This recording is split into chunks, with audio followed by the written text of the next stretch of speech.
My name is Tim Forkin. I'm a 24-year-old video editor, content producer. I've worked with brands like Adobe, Enjoy Basketball, and Logic, the rapper. Creating content is my full-time job, and I make videos like this every week for people like you who want to be doing content full-time too. This is my Monday check-in series where I keep track of how my life, job, channel, and business are going, what's working, what's not, the things that happen to me, and the numbers behind it all.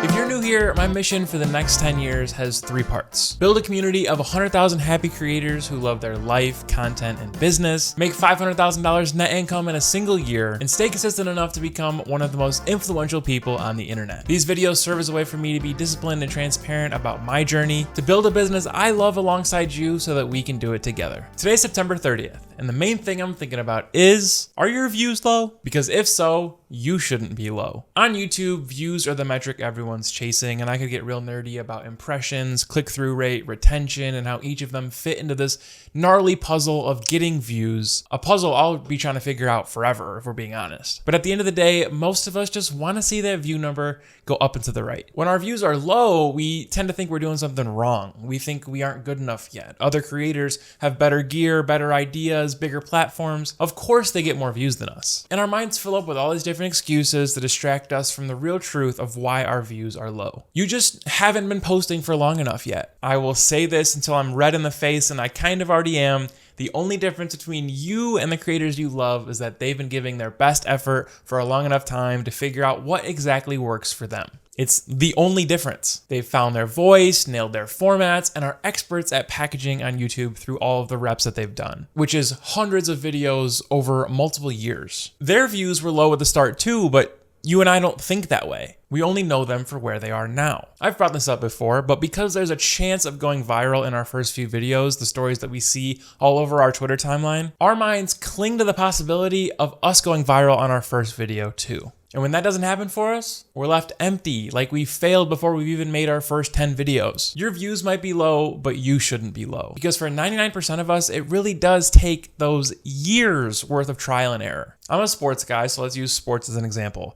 Michael Jordan won his first title in his 7th season in the NBA. LeBron James won his first title in his 9th season. No matter how you feel, it's not up for debate that those are the 2 greatest basketball players to ever live. And it still took them a better part of a decade to reach their peak. Now, there are always exceptions to this. I was one at one time. I started a previous YouTube channel in the summer between my sophomore and junior year of college. And I immediately struck gold. First video, 2.7 million views. Next one, 800,000. Put close to 10 grand in my pocket as a college kid. But on this channel, my new channel, the views look like this. Now, it's been over 5 years. I know for a fact I didn't get worse at making videos in that time. Actually, this past weekend, I had some friends make me show them this 2.7 million view video, and I was cringing literally the entire time. Mic quality was terrible. My voice was just bad. But I know I'm better than that now, and my views are low now, but I'm not. I'm proud of the work that I'm putting in for these videos that I think are much better, even if it's only 100 views right now. And as I'll always remind you, it's the comments that should mean more to you than the views. I would trade all 2.7 million views on that previous video to get more comments like this one that I got on my vlog from last week. I mean, he couldn't be nicer. Or YouTube themselves responding to me when I posted the vlog on Twitter. I found it to be very helpful to set the expectation that nothing is going to happen to me in my first 100 videos. Any view, any comment, any client that signs up to work with me is house money. I was not planning to get that in these first 100 videos. Just focus on getting the reps, making the best videos you can, and over your first 100 videos, I'd put a focus on these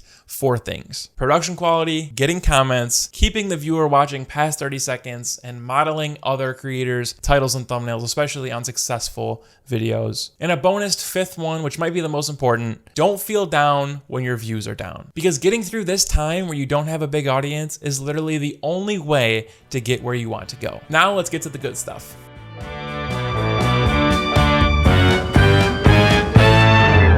This is the part of the Monday check-in where I update on all of the good and exciting things happening around me and my business. As I said in the previous section, the reaction to my first vlog pretty much cements that this is gonna be the style I go with for the second video of my week. I love doing it. It was so fun getting better at using my camera, and I am all in. Let's go. I mentioned last week that I took social media off of my phone, and the results are good. I'm down about 2-3 hours a day in screen time. And when I'm away from home, I am definitely more present with the people I'm with and my surroundings. But the next step is introducing the healthy habits that come with being on my phone less, like reading, exercising, working on these videos, etc. A personal thing for me, my Detroit Tigers made the playoffs for the first time in 10 years after completing the biggest playoff comeback in baseball since the 1973 Mets. I love the Tigers. I love that there's these clips of like the team's closer and the manager pouring a beer on the head of our play-by-play announcer. They're electric. And lastly, more personal stuff. I hung out with a new friend that I made in the past year at his house on Saturday. He actually bought a house recently, just like I did, so we had lots to discuss. And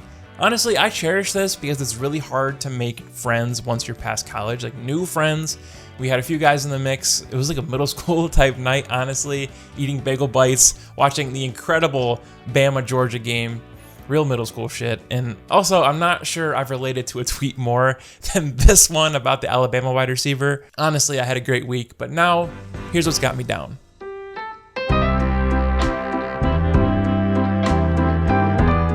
This is the part of the Monday check-in where I talk openly about the things I'm struggling with in regards to my content, mindset, and business. The first one is that I think I have a few upcoming video projects for clients, but I'm kind of feeling the heat money-wise. I've got some internal monthly financial goals for my outside of work, and I've yet to crack them. Since I made this commitment to making videos for other people, I have to get better at outreach, plain and simple. Because I know there are people that want to work with me and want to help me. I really just have to ask. Another thing is that even though I took social media off my phone, like I need to post on Twitter. I don't have a plan to do this yet, probably some scheduling tool or something.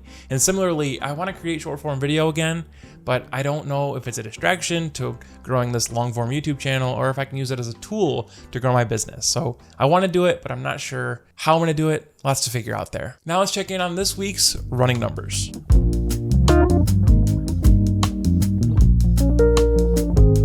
Every week, I take stock of multiple different numbers in my life and track them here along with their increase or decrease. My 2024 gross income is up, but no increase in product and service revenue. I'm gaining subscribers and views like crazy as my vlog starts picking up traction. Public watch hours are up. Remember, I need 1,000 of these to get to monetization on YouTube. Newsletter didn't grow, neither did the open rate. And I'm gonna find some more specific numbers to track here next week that give a better picture of how my business is doing. That's it. Thank you for being here. Always appreciate the support on these videos. If it's your first time here, make sure you subscribe.